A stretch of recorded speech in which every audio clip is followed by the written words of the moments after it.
a phone call up to New Hampshire, and I called. I was trying to get a hold of a representative up there, and a lady answered the phone. Hello, state capitol. I said, yeah. Can you put me through to Representative Dan Itza? And she said, where are you calling from?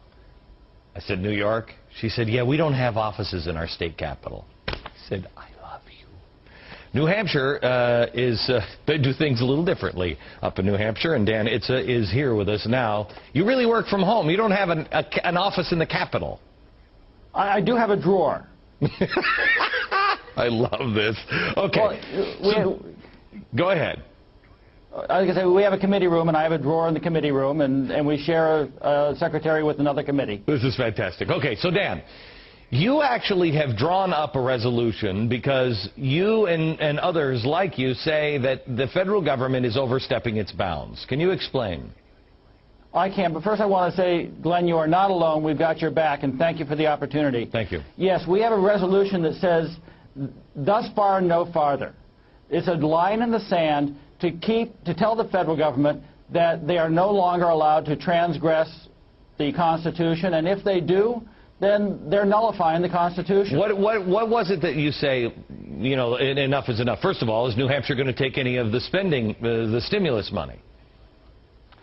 I don't have control over that. Right now, the Democrats are in the majority, and we're in a budget deficit.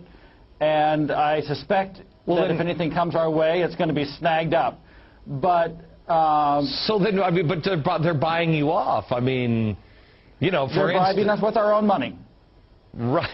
Right. Well, then that line in the sand doesn't really mean anything. What? Well, the issues at hand are things like declaring martial law or a state of emergency without the consent of that state's government.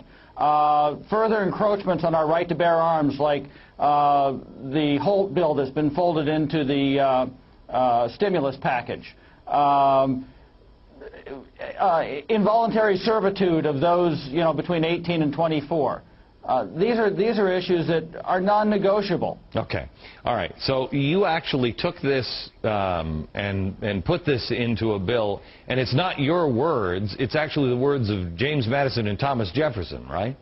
Absolutely. Well, it starts off with our own Constitution, which precedes that for the general government, and then the 9th and 10th Amendments, and then Jefferson's Kentucky resolutions from 1798, where he says that we're not bound by unlimited submission to the general government by a compact, the Constitution. Okay, then, I find this so fascinating because I read the Founding Fathers, I know what they believed, and it makes no sense that you couldn't back out of the Union if they started trampling on those rights. It would only make sense, and that's what those resolutions that those two men drafted and you drafted for your state.